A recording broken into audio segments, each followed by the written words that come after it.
अस्सलाम वालेकुम दोस्तों, कैसे हैं आप? उम्मीद है आप सब ठीक अल्लाह ताला के फ़ज़ल, करम और रहमतों से होंगे।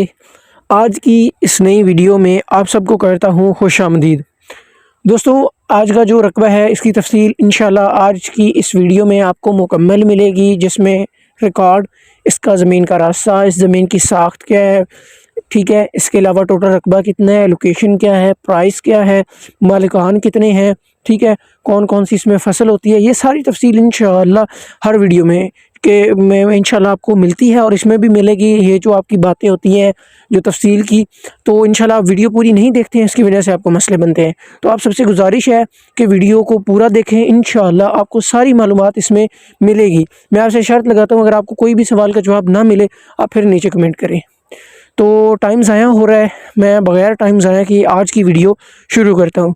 चैनल पर न्यू हैं, चैनल सब्सक्राइब कर लें। इस तरह के हमारे पास रकबे आते रहते हैं, हम यूट्यूब पे लगाते हैं। इंशाल्लाह चैनल सब्सक्राइब होगा, हमारे पास जो भी रकबा होगा उसका नोटिफिकेशन इंशाल्लाह आपके पास पहुँचता रहेगा। अगर आपको हमारी ये मेहनत पसंद आती है, हमारा बताने का तरीका अच्छा लगता है, तो वीडियो को लाइक कर दीजिएगा। कोई बात अगर बताना भूल जाते हैं या कमी पेशी है या आपके पास कोई भी रकबा है, तो कमेंट सेक्शन में आप बता सकते हैं। तो दोस्तों, माशाल्लाह आज का रकबा है, इसमें जो सबसे अच्छी बात है, जो या सबसे ज़्यादा काबिल ज़िक्र बात है, जो सबसे ज़्यादा मुझे अच्छी बात लग रही है, वो ये है कि इसमें आपको आबाद रकबा भी मिलेगा और गैर आबाद भी रकबा मिलेगा। इंशाल्लाह मैं सारा रकबा आपको दिखा दूँगा, आबाद कितना है, गैर आबाद कितना है, ठीक है। और रेट के हवाले से मैं बात करूँ तो सबसे अच्छी बात ये होगी कि आपको आबाद रकबा भी जो होगा, गैर आबाद रकबा होगा वो, और आबाद रकबा दोनों का रेट जो होगा वो इंशाल्लाह बेहतरीन मिलेगा, जो मेरा अंदाज़ा है। इंशाल्लाह सारी तफ़सील आपको बताएँगे। सबसे पहली बात दोस्तों, ये रेतला इलाका है, एक चीज़ मैं यहाँ पे बता देता हूँ। और दूसरी इसमें जो कमी मुझे नज़र आती है वो ये है कि ये रकबा ऊपर नीचे नहीं है, मतलब बराबर नहीं है, लेवल पे रकबा नहीं है, इसमें टिब्बे हैं, ठीक है। तो ये सबसे इसमें जो मुझे कमियाँ लगती हैं वो ये हैं। बाकी अल्हम्दुलिल्लाह इसमें मुझे कोई कमी नहीं नज़र आई।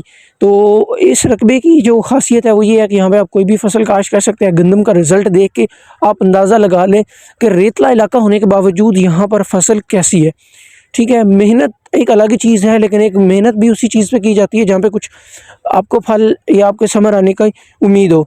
तो माशाल्लाह बहुत अच्छा रिज़ल्ट है यहाँ पर गंदम का, बहुत ही ज़्यादा अच्छा रिज़ल्ट है। रकबा बहुत ज़्यादा ज़रख़ेज़ है, रेतला है लेकिन ज़रख़ेज़ है, ठीक है। थोड़ी-सी मेहनत से आपको अच्छा खासा इसमें फल मिल सकता है।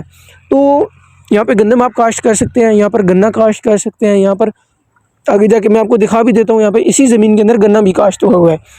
इसके अलावा दोस्तों, इस ज़मीन में दूसरी जितनी भी फसलें हैं वो आप यहाँ पर काश्त कर सकते हैं, जिनको कम पानी दरकार होता है। अब दूसरी फसलों से मुराद मेरा ये भी हो सकता है कि यहाँ पर चावल वगैरह काश्त नहीं होता। आगे बढ़ते हैं दोस्तों इस ज़मीन के रिकॉर्ड की तरफ। इस ज़मीन का कंप्यूटराइज़ रिकॉर्ड है, मालिकान मौके पे काबिज़ है और इनका आबाई रकबा है, यानी कि दादा परदादा के नाम से इन पर ये रकबा आया हुआ है, कोई बै ख़रीद नहीं है, ठीक है। और मौके पे मालिकान काबिज़ है।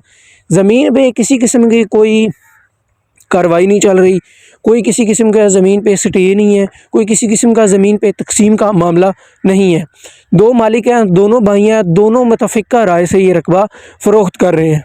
तकसीम का मसला तब आता है जब साथ में कोई दूसरा भाई है, आपस में तनाज़ा चल रहा हो, एक बेच रहा हो या ना दूसरा ना बेच रहा हो, तब दोनों भाई मुतफ़िक़ा राय से ही सारा रकबा उन्हीं के नाम है और मुतफ़िक़ा राय से दोनों बेच रहे हैं। पूरे अमन इलाका है दोस्तों, यहाँ पर किसी किस्म का चोरी का मसला नहीं होता, कोई यहाँ पर जो है लोगों का यहाँ पर जो होता है ना, कब्ज़ा माफिया का मसला नहीं है। इस किस्म के कोई भी यहाँ पर मामलात नहीं है। बाकी दोस्तों यहाँ पर जो होते चोरी वगैरह के आप परेशान नहीं हो, ये इलाका जो है बहुत ज़्यादा पुरअमन है। दोस्तों रास्ते की बात करूँ, यहाँ पर जितना भी रास्ता है वो क्लियर है, ज़मीन का ज़ाती रास्ता है। जिस रास्ते पे अभी हम जा रहे हैं ये भी इस ज़मीन के अंदर से गुज़र रहा है। ज़मीन को आगे, यहाँ से आगे 2 एकड़ के बाद सरकारी रास्ता लगता है और यहाँ से आगे 2.5 किलोमीटर के बाद पुख्ता सड़क भी शुरू हो जाती है। आबादी से ये रकबा जो है सिर्फ़ और सिर्फ 1 किलोमीटर, 1.25 किलोमीटर के फ़ासले पर है। आबादी के बिल्कुल अंदर है, किसी किस्म का आबादी के लिहाज से इस ज़मीन को कोई मसला नहीं है। सरकारी रास्ते के साथ है ये ज़मीन है और जो मेन जीटी रोड से ज़मीन का फ़ासला है वो 7.5 किलोमीटर का फ़ासला है। सरकारी ज़मीन का, सरकारी रास्ते का, इसके अलावा किसी किस्म का और ज़मीन को रास्ते के हवाले से कोई भी मसला नहीं है। ज़ेरे ज़मीन पानी की बात करूँ तो दोस्तों पानी मीठा है और सारा ज़मीन का जितना भी पानी है वो सारा मीठा है। दोस्तों जो अभी इस वक्त ज़मीन को सैराब कर रहे हैं वो यहाँ पर 2 बोर हैं और दोनों बोरों का जो पानी है वो बिल्कुल मीठा है। दोनों बोर जो है वो 85 से 75 फुट के दरमियान लगे हुए हैं। दोनों बोरों का जो पानी है वो बिल्कुल ठीक ठाक है। इसके अलावा बाकी दोस्तों मैंने वीडियो के शुरू में बताया था कि आप वीडियो में भी आपने देख लिया, इसमें गैर आबाद रकबा भी है। अब दोस्तों मालिकान जो इस वक्त इसका बता रहे हैं कि हमारे पास यहाँ पर जो रकबे के हम मालिक हैं, जो हमारे पास कागज़ शो हो रहे हैं, वो इस वक्त इसके हैं 2 मुरब्बे के। इस वक्त जो इनका आबाद रकबा है उसमें से 40 एकड़ आबाद है, 10 एकड़ जो है वो गैर आबाद है। अच्छा, इसमें मैं अपने जो मेरे सब्सक्राइबर हैं या जो मेरी मतलब यूट्यूब फैमिली है उनसे मैं एक बात कहना चाहूँगा। आपने जब इनसे ये ख़रीदना है तो मैं आपसे ये कहूँगा कि आपने ये जो खैर आबाद रकबा है इसकी पैमाइश करनी है, ठीक है। अगर कोई ये कह देता है ये 10 एकड़ है तो आपने इसकी पैमाइश करनी है। पैमाइश करने के बाद जितना रकबा बनेगा आपने उसके पैसे देने हैं। अच्छा, इसमें जो है आप ऐसे समझें कि 80 से 85 90% जो रकबा है वो आबाद है, 10% जो है वो गैर आबाद है। लेकिन कीमत जो गैर आबाद की है इसमें ये भी मुझे बात जो है वो ऐसे समझे कमी में नज़र आई है कि इसके भी जो गैर आबाद रकबे की कीमत है वो आबाद के मुताबिक ही आपसे वसूल की जाएगी। इसके अलावा दोस्तों इस ज़मीन में किसी किस्म का और मुझे कोई कमी नज़र खैर ख्वाह नहीं आई। तो दोस्तों ये जो है आबाद का भी आपको पता चल गया है।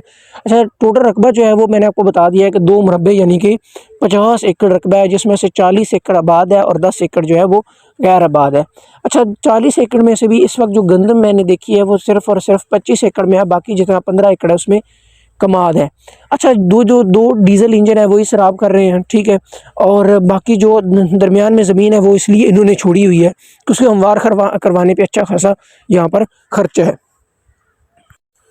और दोस्तों यहाँ पर रकबे की जो आप मुझे मुख्तलिफ पूछते हैं कि यार ठेका क्या चल रहा है, ठेके के लिहाज से यहाँ पर बहुत ज़्यादा सस्ता ठेका चल रहा है। जो ठेके की यहाँ पर डिमांड की जा रही है 30,000 35,000 रुपये के दरमियान मैंने सुनी है। ये जो ठेके की है आप मुझसे पूछते हैं, लेकिन इसका जो पक्की बात है वो मुझे नहीं पता। ये आप यहाँ पर खुद आकर ही अंदाज़ा लगा सकते हैं। ज़मीन के गिर्द गिर्द कोई भी किसी किस्म के दरख्त नहीं लगाए गए हैं। ज़मीन बिल्कुल हमवार है और रास्ता वगैरह जो है वो बिल्कुल आप देख चुके हैं। आगे बढ़ते हैं दोस्तों। टोटल रकबा जो है मैंने बता दिया है। लोकेशन की बात करूँ तो दोस्तों इस वक्त ये हमारे पास मियाँ वाली में रकबा पड़ा हुआ है। दोस्तों लोकेशन जो है ये पिन लोकेशन जो जानना चाहते हैं, जो लोकेशन जो है कोऑर्डिनेट्स चाहते हैं या व्हाट्सएप पे लोकेशन चाहते हैं, उनको भी हम इंशाल्लाह यहाँ पर बता देंगे। दोस्तों जो डिमांड की जा रही है मालिकान की तरफ से इस ज़मीन की, जो उनका फुल एंड फाइनल रेट है जिसमें कमी बिल्कुल भी नहीं होगी दोस्तों, वो 3 लाख रुपए फ़ी एकड़ के हिसाब से इसकी डिमांड की जा रही है। माशाल्लाह बेहतरीन डिमांड है, कोई भी इसका नहीं है। 25% कम से कम टोकन पे आपको कब्ज़ा मिल सकता है। बाकी रकम के लिए जो आपको ज़्यादा से ज़्यादा टाइम मिलेगा वो 3 महीने का टाइम यहाँ पर आपको मिल सकता है। इससे कम टोकन करते हैं अगर आपको कब्ज़ा ट्रांसफ़र नहीं होगा, जो ज़मीन में इस वक्त फसल खड़ी है उसका ख़र्चा आपको अलहदा से देना पड़ेगा अगर आप यहाँ पर फ़ौरन कब्ज़ा लेना चाहते हैं। तो ये बात थोड़ा सा ज़हन नशीन कर लें, क्योंकि बाद में इस पर मसला ना बने, आप ये बाद में कहें कि आपने बताया नहीं है। ये चीज़ मैं पहले बताना चाह रहा हूँ। उम्मीद है कि मैंने सारी बातें शेयर कर दी हैं। अगर आपका कोई और मज़ीद सवाल है तो आप हमारे दिए गए नंबर पर रब्ता कर सकते हैं या कमेंट सेक्शन में पूछ सकते हैं। फ़ी अमान अल्लाह, अल्लाह हाफ़िज़।